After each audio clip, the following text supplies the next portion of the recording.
Hello and welcome. तो आज की क्लास में हम स्टार्ट करते हैं प्रोजेक्टाइल मोशन। तो सबसे पहले जानने की कोशिश करते हैं कि प्रोजेक्टाइल मोशन होता कब है।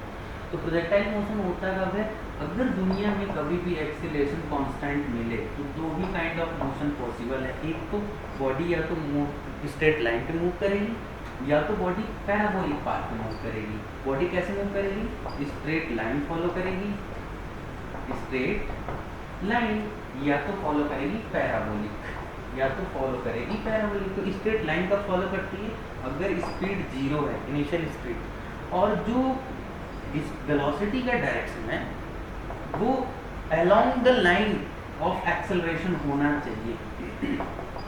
एक्सेलरेशन और वेलोसिटी सेम डायरेक्शन में, सॉरी एक्सेलरेशन और वेलोसिटी एक ही लाइन के अलोंग होने चाहिए। तो बॉडी उस केसेस में क्या करेगा? स्ट्रेट लाइन मूव करेगा अगर एक्सेलरेशन कांस्टेंट है तो। अदरवाइज हर एक कंडीशन में वो कौन सा पाथ फॉलो करेगा? पैराबोलिक पाथ फॉलो करेगा। ठीक है, तो यहाँ से अगर हम बात करें कि भाई इन केसेस में पैराबोलिक पाथ पे ये फॉलो करेगा, तो अगर यहाँ पे कोई बॉडी है, सपोज ये u इक्वल टू 0 है इसकी स्पीड, और यहाँ से ये एक विंड की वजह से 10 मीटर पर सेकंड स्क्वायर इसका एक्सीलरेशन है, और दूसरा एक्सीलरेशन इधर ग्रेविटी की वजह से है 10 मीटर पर सेकंड स्क्वायर। तो बॉडी अगर रेस्ट से है तो वो इस डायरेक्शन में मूव करेगी और ये जाके इस तरह से ग्राउंड में फॉलो करेगी, क्योंकि ये motion in straight line follow करेगी, क्योंकि एक्सीलरेशन क्या है? कांस्टेंट है, इन दोनों का रिजल्टेंट, और ये रेस्ट में है। ओके, तो अब हम ग्राउंड टू ग्राउंड प्रोजेक्टाइल की बात कर लेते हैं। ग्राउंड टू ग्राउंड प्रोजेक्टाइल की बात करते हैं तो सपोज दैट कि हमारे पास कोई प्रोजेक्टाइल है, ये प्रोजेक्टाइल थीटा डिग्री पे u स्पीड से फेंकी गई, ये इस अर्थ सरफेस पे आके यहाँ पे गिरती है, और इसके हम क्या करते हैं कि ये मान लेते हैं y एक्सिस है, और इसको मान लेते हैं हम कि ये x एक्सिस है। ओके, अब यहाँ से इस इनिशियल वेलोसिटी के दो कंपोनेंट करते हैं। इस इनिशियल वेलोसिटी अगर हम दो कंपोनेंट करते हैं तो एक कंपोनेंट इसका वर्टिकल, एक हॉरिजॉन्टल। हॉरिजॉन्टल जो होगा वो हो जाएगा u cos थीटा, और वर्टिकल जो हो जाएगा वो हो जाएगा u sin theta, y axis के अलावा। अब अगर हम इस क्वेश्चन में या इसमें डिस्कस करें कि भाई टाइम ऑफ फ्लाइट क्या होता है, तो टाइम ऑफ फ्लाइट होता है time for which the body remains in air. तो बॉडी जब यहाँ से फेंकी गई और यहाँ गिरती है, उस दौरान बॉडी किस में रही है? इससे पहले बॉडी एयर में रही है, उसको टाइम ऑफ फ्लाइट बोलेंगे। तो टाइम ऑफ फ्लाइट कैलकुलेट करने के लिए हम क्या करते हैं, हम वर्टिकल मोशन अगर कंसिडर करते हैं, हमारे पास जितने भी पैरामीटर हैं हम सारे पैरामीटर्स को वाई डायरेक्शन में रिजॉल्व कर लेते हैं एक बार। तो हम यहाँ पे लिखते हैं, यहाँ पे वर्टिकल मोशन अगर कंसीडर करते हैं, वर्टिकल मोशन कंसीडर करते हैं,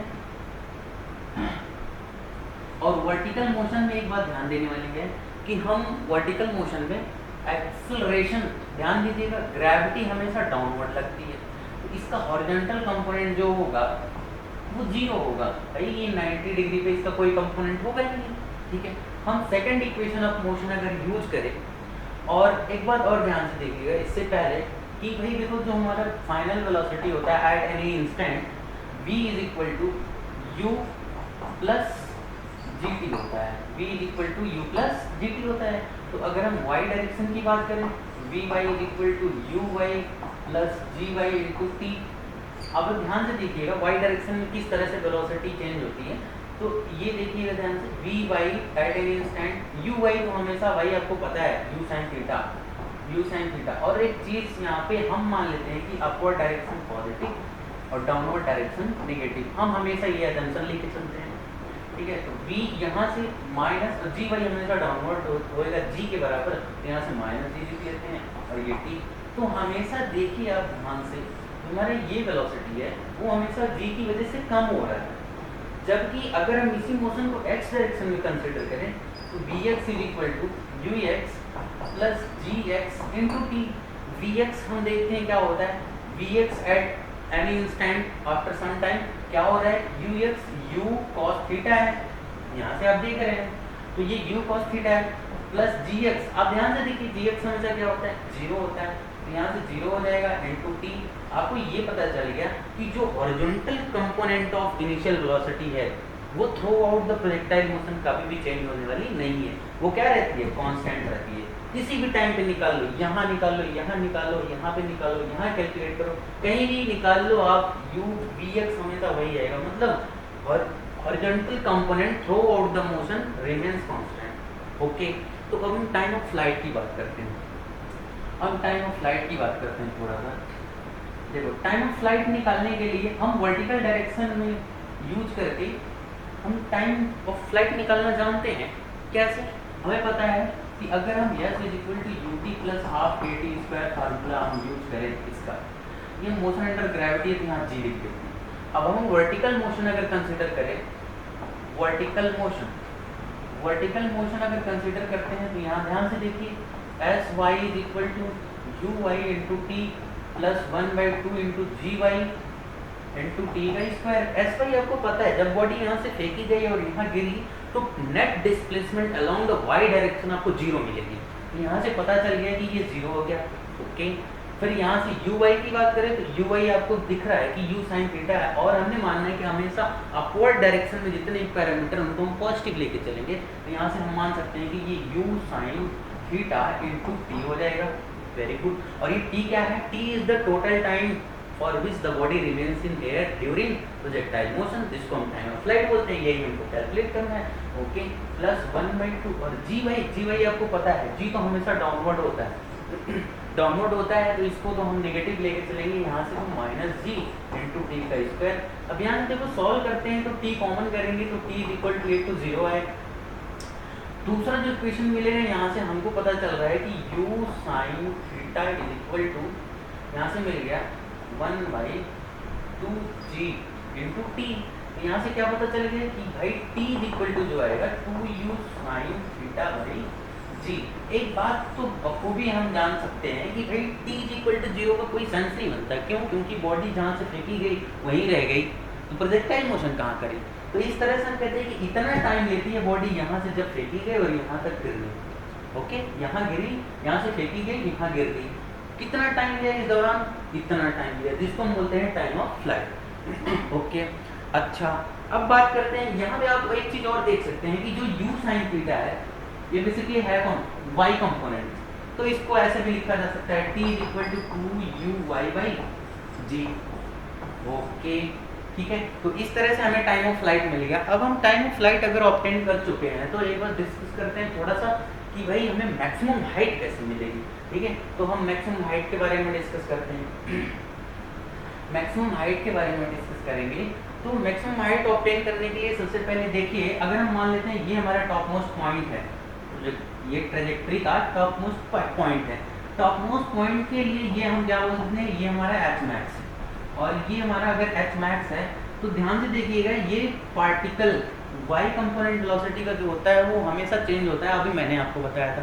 ठीक है, इस तरह से क्या हो जाएगा, इस पॉइंट पे जाते जाते वेलोसिटी घट के y डायरेक्शन में जीरो हो जाती है, केवल x कंपोनेंट बचता है और y कंपोनेंट यहाँ पे जीरो हो जाता है टॉप मोस्ट पॉइंट पे। तो मैक्सिमम हाइट निकालने के लिए एक काम करते हैं, थर्ड इक्वेशन ऑफ मोशन अगर यूज कर लेते हैं, v square is equal to u square plus 2gh वाला कंपोनेंट, ये इक्वेशन यूज करते हैं। तो vy स्क्वायर अगर हम लिखते हैं uy square plus 2gy into h, और h है कितना? h max. हम y डायरेक्शन में मोशन कंसिडर कर रहे हैं, सारे पैरामीटर्स y डायरेक्शन में। और एक बात का ध्यान रखते हुए कि ऊपर वाले डायरेक्शन को पॉजिटिव, नीचे वाले डायरेक्शन को नेगेटिव लेके चल रहे हैं। तो vy आपको पता है यहाँ पे कितना हो जाता है? 0 हो जाता है। और uy आपको पता है कि यहाँ पे गिवन, ये इसको जब रिजॉल्व किया तो u साइन थीटा के बराबर, और ये आ जाएगा u साइन थीटा का होल स्क्वायर प्लस 2, और gy आपको पता है हमेशा डाउनवर्ड है तो नीचे की डायरेक्शन में माइनस के साथ। तो h max is equal to, यहाँ से हम कैलकुलेट कर सकते हैं, तो h इसको इधर ले आएंगे तो ये हो जाएगा 2gh max is equal to u square sine square theta. और यहाँ से अगर हम इवेल्युएट करें h मैक्स, तो h मैक्स की वैल्यू आपको पता चल चुकी होगी भाई 2u square sine square theta by 2g। Very good. तो ये तो हमें मिल गया एक u square sine square theta by 2g, ये हमें h मैक्स मिल गया। ठीक है, ओके। अब हम एक और लास्ट इसमें जो हम फाइंड करने जा रहे हैं वो है हमारा रेंज। रेंज फाइंड करते हैं। रेंज होता क्या है जरा उसके बारे में बताइए। रेंज होता है कि जब भी कोई बॉडी इनिशियल पॉइंट से फेंकी गई है, जहाँ पे जाके फॉल कर रही है अर्थ पे, ये डिस्टेंस को बोलते हैं रेंज। टाइम ऑफ फ्लाइट में जितना हॉरिजॉन्टल डिस्टेंस कवर करती है ना, उसी को रेंज बोलते हैं। तो रेंज के लिए अगर हम देखें तो हमें पता है, हम x डायरेक्शन में मोशन कंसिडर करें, अगर सेकंड इक्वेशन ऑफ मोशन लगाएं तो Sx is equal to ux t plus 1/2 into g x into t का स्क्वायर। एक बात तो आपको पता है कि भाई x डायरेक्शन में जो डिस्प्लेसमेंट है वो ये है, यहाँ से फेंकी गई और ये, और इसी को हम रेंज बोलते हैं। और इतने में इतना डिस्टेंस कवर करने में उतना टाइम कितना लिया भाई, यहाँ से यहाँ तक आने में जो टाइम ऑफ फ्लाइट लगा था उतना ही टाइम तो लिया। तो यहाँ से हमें पता है Sx is equal to R हो जाएगा, Ux आपको पता है u cos थीटा हो जाएगा, u cos theta into t, t is equal to time of flight, और टाइम ऑफ फ्लाइट आपको पता है 2u sin theta by g plus 1/2 g x, यहाँ से 0 हो जाता है इंटू टी स्क्वायर। तो यहाँ से r इज इक्वल टू क्या हो जाएगा भाई, x कंपोनेंट 0 होता है ना, क्योंकि ये वर्टिकल डायरेक्शन में होता है। तो यहाँ से हो जाएगा u square sine 2 theta by g, ये हमारा रेंज आ जाएगा।